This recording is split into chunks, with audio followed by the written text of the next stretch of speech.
Welcome to the deep dive. Yeah, You know that feeling when you're staring at just a mountain of foundational medical science? for sure.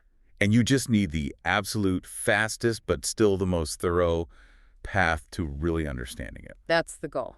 Well, that's what we're doing today. We are taking the first foundational chapters of pathology and hematology. The essential language of disease. Exactly. And we're distilling the high-yield mechanisms you need to truly, lock in the knowledge. Our mission isn't just to recite facts, it's to provide the why.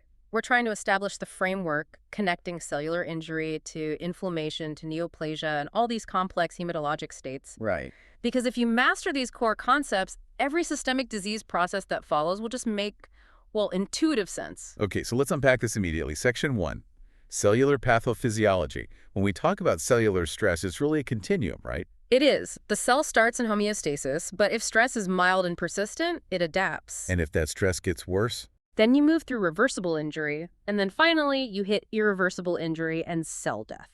So we have to categorize those adaptations right away. We do. First, you've got hypertrophy. That's an increase in cell size. This happens when cells can't divide, like in cardiac myocytes during sustained hypertension. And then there's hyperplasia. Right? An increase in cell number. You see this all the time in, say, benign prostatic hyperplasia, which is driven by hormones like DHT. And the adaptation that feels like the ultimate warning sign has to be metaplasia. It's a big one. You look at Barrett esophagus, where the normal squamous lining gets replaced by columnar epithelium from all that chronic acid reflux. The source is so clear on this. Metaplasia is basically setting the stage for disaster. It's a required precursor for the real malignant transformation, which we then call dysplasia. The cell is substituting a weaker defense for a stronger one, but it comes at a huge cost of instability. So what's the single most common cause of the cellular injury that starts this whole cascade? Ischemia, usually from atherosclerosis, which then causes tissue hypoxia. And this is where we see the cell's energy system just completely collapse. It does. Aerobic respiration gives us, about 36 ATP? Incredible fuel. But when you compromise oxygen, the cell shifts into, let's call it emergency mode. Anaerobic glycolysis. And it nets a measly 2 ATP. And that ATP depletion is where all the high-yield mechanistic dominoes just fall. Exactly. With that little energy, the cell can't fuel its critical processes. The most crucial one is the Na plus K plus ATPase pump. It fails. The pump's job is to keep sodium out. Right. When it stops, sodium and water just diffuse into the cell and you get cellular swelling. That is the absolute first morphologic sign of reversible hypoxic injury. You can see the vacuolization, the ballooning. That detailed cellular swelling is the first sign, is one you just have to memorize.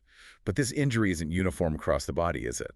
Which parts are most fragile? No, you have specific sites that are highly susceptible. Think of them as low flow zones. We call them watershed areas. The junctions between major arteries. Exactly, like where the anterior and middle cerebral arteries meet in the brain, or the splenic flexure in the colon. They get blood last, so they suffer first during hypoperfusion. And what about organs like the heart and liver? I know zone 3 of the liver is notorious. It is. In the heart, it's the subendocardial tissue. It's the inner layer, so it gets the least oxygenation pressure. And the liver. In the liver, you're right, it's the zone 3 hepatocytes. The cells around the central vein, farthest from the oxygenated portal triad, they're incredibly vulnerable. Not just from shock, right? Not just from shock or CO poisoning. They also contain the P450 enzymes that metabolize drugs, like acetaminophen. So they generate toxic free radicals right where the oxygen is lowest. A double whammy. That explains why toxicity and hypoxia so often hit the same spot. Okay, let's pivot to cell death. We've got the messy, uncontrolled kind necrosis and the elegant, programmed kind of apoptosis. Right. Necrosis involves the cell rupturing, leaking its contents, and it always leads to inflammation. And we classify it by appearance. We do. Caseous necrosis, that granular, cheese-like material, is a classic for granulomas caused by mycobacteria or systemic fungi. And you can't forget enzymatic fat necrosis. Never. Typically seen in acute pancreatitis, lipase gets released, digests fat, and the fatty acids saponify with calcium, leaving these chalky white deposits. Apoptosis, though, is clean. The cell shrinks, the membrane is intact, no leakage, no inflammation. It's very tidy. But what's the mechanism behind that intrinsic pathway, the one triggered by cell injury? So the intrinsic or mitochondrial pathway gets stimulated by severe DNA damage. And here's the key mechanism. the BCL2 family of proteins. They regulate the mitochondrial membrane. They do. The pro-apoptotic proteins, BX and BAK, when they get activated, they physically punch holes in the mitochondrial membrane. Which lets cytochrome C spill out. It lets cytochrome C, which is normally trapped inside, spill out into the cytoplasm. So the BCL2 proteins are essentially the mitochondrial gatekeepers. The anti-apoptotic ones, BCL2 and BCLXL, they stabilize that membrane. Exactly. They prevent BX and BAK from forming those pores. But if cytochrome C escapes, it activates caspase-9, and that kicks off the whole execution cascade. It's a very tightly controlled decision. And the extrinsic pathway just bypasses all that. It does. It uses surface death receptors like FAS or TNF, or it's mediated directly by cytotoxic T cells. They use things like granzyme B to just activate the executioner caspases from the outside in. Excellent. That establishes the life and death of the cell. Yeah. Let's shift gears conceptually. Section 2. How the body fights back with inflammation, repair, and the hemodynamics that govern it all. Okay, so inflammation starts as acute. That's characterized by neutrophils, and it resolves quickly. But if the problem persists, it transitions to chronic inflammation. Which is driven by mononuclear cells, lymphocytes, macrophages, plasma cells. And that inevitably results in tissue destruction and scarring, or fibrosis. The choreography of acute inflammation, that leukocyte extravasation cascade, Right. it's complex. We need to simplify it. Let's use an analogy, a traffic analogy. Perfect. Let's say the leukocyte is a police car and the vessel is the highway. I like it. So, step 1, margination. That's the slowdown. Blood flow decreases, and the leukocytes move from the center of the stream toward the vessel walls, And they start rolling. which is like intermittent, weak binding, tapping the brakes. This is mediated by selectins on adendothelial cells. But tapping the brakes isn't enough. They need to slam them on. And that's adhesion. This is the tight, firm binding. It's mediated by integrins on the leukocyte surface, locking on to ICAM1 and VSAM1. Integrins are essential for that, full stop. Then they squeeze through the wall. Transmigration, or diapedesis, using CD31 molecules.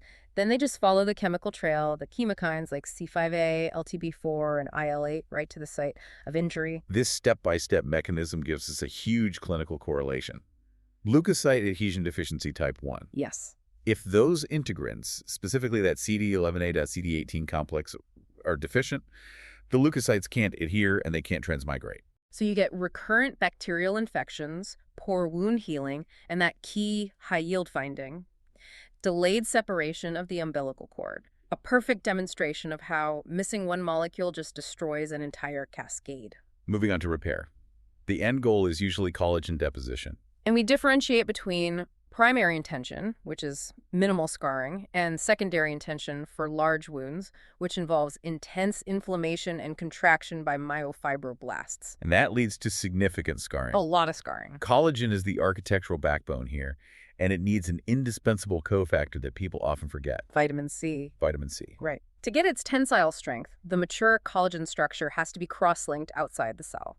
Vitamin C is required to activate the prolyl and lysyl hydroxylases that do that cross-linking. Yeah, without it, scurvy. Scurvy, you get decreased wound strength, hemorrhage, and just, major healing defects. Okay, let's turn to hemodynamics and the coagulation pathways. Yep. The whole system is balanced by the Virchow triad.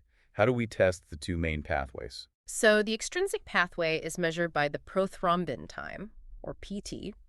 The unique activator here is tissue thromboplastin factor 7. It really kicks off the process. It measures factors 2, V, 7X, and fibrinogen. So factor 7 is the unique one for the extrinsic pathway. It's the key. And the intrinsic pathway, that's the PTT, or partial thromboplastin time. It's activated by exposed collagen, and it involves factor 12. It measures a whole slew of factors, 2V, 8, 9, X, X11, 12, and fibrinogen. So if a disease affects a common factor, like factor V, both PT and PTT will be prolonged. Both will be prolonged, exactly. Now, hypercoagulability. This is when the balance tips way over toward clotting. We have to talk about the two most common hereditary causes. Guaranteed high-yield stuff. Oh, absolutely. Factor V Leiden is the heavyweight champion here. It's the most common hereditary thrombophilia. And the mutation. It renders activated factor V resistant to cleavage by activated protein C. So the problem isn't making the clot, it's being unable to turn it off. The off switch is broken. Perfect way to put it. The second most common is prothrombin 202010A, which just causes increased prothrombin gene expression, more raw material for clotting. So we've established the clotting risk. Now, what happens when that clot or some other mass breaks free? Embolism. You outlined 5 types. Right. Arterial emboli often come from mural thrombi after an MI or an AFib. Pulmonary emboli, they come from DVT. And while they're all dangerous, two types deserve special attention for their mortality. Which ones? Amniotic fluid emboli, which can happen during labor and have a 60 to 80% maternal mortality rate. It's catastrophic. And then gas emboli nitrogen bubbles that cause decompression sickness. And what about fat emboli from bone trauma? Those usually cause more subtle symptoms, but they can definitely lead to acute respiratory distress. Okay, that brings us to section 3. Neoplasia, carcinogenesis. This isn't just one mutation. It's an accumulation of damage leading to clonal expansion. And we can frame this as a balance between the gas pedal and the brakes. The gas pedals are the oncogenes. Right, derived from activated proto-oncogenes. They just promote unregulated proliferation. We see this in point mutations, like the RAS proteins in colon, lung, and pancreatic tumors. They're just constantly signaling, grow, grow, grow. Or in those dramatic chromosomal translocations. Yes. The classic examples are the T922 Philadelphia chromosome, which forms the BCR-ABL fusion protein in CML, and the T814 translocation, activating the CMYC oncogene in Burkitt lymphoma. They just turn the gas pedal on and jam it to the floor. Permanently on. Then you have the brakes, the tumor suppressor genes. These require inactivation of both copies. The famous two-hit hypothesis. Tell us about P53 and RB1.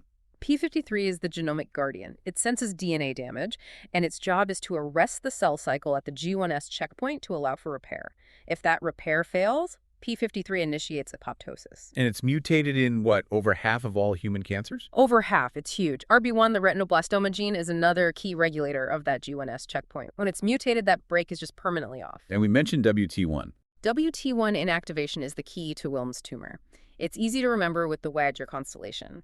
Wilms tumor, anorexia, genitourinary anomalies, and mental retardation. So once the tumor can grow, the next step is invasion and metastasis. Why is staging so much more important than grading for prognosis? Because staging, which is the TNM system, tumor size, nodal status, metastasis, tells you how far the tumor has spread. And the prognosis drops, precipitously the moment that tumor successfully invades and metastasizes. Grading is just how it looks under a microscope. It's just the microscopic appearance of differentiation. It's secondary to spread. And the final high-yield distinction for metastasis, how do they spread? Sarcomas from mesenchymal tissue like bone or muscle, they typically spread hematogenously through the blood. Carcinomas from epithelial tissue typically spread via lymphatics first. Which is why lymph node status is so critical. Absolutely. A classic example is prostate cancer metastasizing to the vertebrae, which is one of those exceptions that uses hematogenous spread. That covers the structure of disease. Let's move quickly into section 4. Hematology highlights. We can start with megaloblastic anemias. Okay. Megaloblastic anemias are defined by an increased mean corpuscular volume, or MCV, and you see hypersegmented neutrophils on the peripheral smear. This signals a defect in DNA synthesis. And that can be caused by either vitamin B12 or folate deficiency. Correct. The ultimate clinical distinction here, the one you have to retain, is the neurologic involvement. Why does B12 deficiency cause it and folate deficiency does not? We need the mechanics. This is the high-yield nugget. B12 is essential for two key reactions. First, it helps convert methyl tetrahydrofolate back to tetrahydrofolate. Second, and this is the crucial one for the nervous system, B12 is a cofactor for methylmalonyl-CoA mutase. Without B12, that conversion can't happen. It can't. Methylmalonyl-CoA cannot be converted to succinyl-CoA, so the precursor methylmalonic acid, or MMA, it just builds up. And that MMA buildup is toxic to the nervous system. Precisely. The excess MMA is thought to impair myelin synthesis, leading to demyelination of the posterior columns, the spinocerebellar tracts, and the lateral corticospinal tracts. And that presents as subacute combined degeneration. Exactly. Peripheral neuropathy, loss of vibratory and position sense, spastic gait. And this neurological damage is irreversible if it's left untreated for too long. Folate deficiency doesn't cause MMA buildup, so you see no neurological symptoms. That explanation is perfect. It gives us the true reason for the distinction. Let's hit the key leukemias from Chapter 7. Okay, two classics to focus on. Acute promyelocytic leukemia, or AML-M3. This is characterized by blasts containing our rods. The needle-shaped MPO-positive granules. Yep. And this specific leukemia is treated with all transretinoic acid. And chronic myelogenous leukemia, CML. CML is defined by absolute basophilia and that signature finding, the Philadelphia chromosome. the T922 translocation, creating the BCR-ABL fusion protein, which is a constitutively active tyrosine kinase. driving cell growth constantly. And the fantastic clinical correlation here is the targeted therapy, Gleevec, an ABL tyrosine kinase inhibitor. It completely revolutionized the treatment of CML. Okay, finally, let's wrap up with immunohematology, transfusion reactions. They can be confusing, but the distinction is all about kinetics and mechanism. Intravascular hemolytic transfusion reactions are rapid, minutes after transfusion. And they're caused by preformed IgM antibodies. Usually ABO incompatibility, they activate the full complement cascade, which leads to immediate destruction of RBCs right inside the vessel. And extravascular hemolysis. That's slower, hours or days. It's often due to atypical antibodies binding to donor RBCs, but the destruction happens mainly through macrophage clearance in the spleen. You often see delayed jaundice. Last concept, hemolytic disease of the newborn, HDN. We need to clearly contrast ABO and RH. Okay. ABO-HDN is the most common, but it's usually mild. The mother is typically Group O, and her anti-AB IgG antibodies cross the placenta. But the mother's liver helps out. Right. The mother's liver is simultaneously clearing the unconjugated bilirubin, which keeps the risk of kernicterus low. RH-HDN, on the other hand, is severe, life-threatening. Critically severe. It only happens if the mother is Rh negative and the fetus is Rh positive.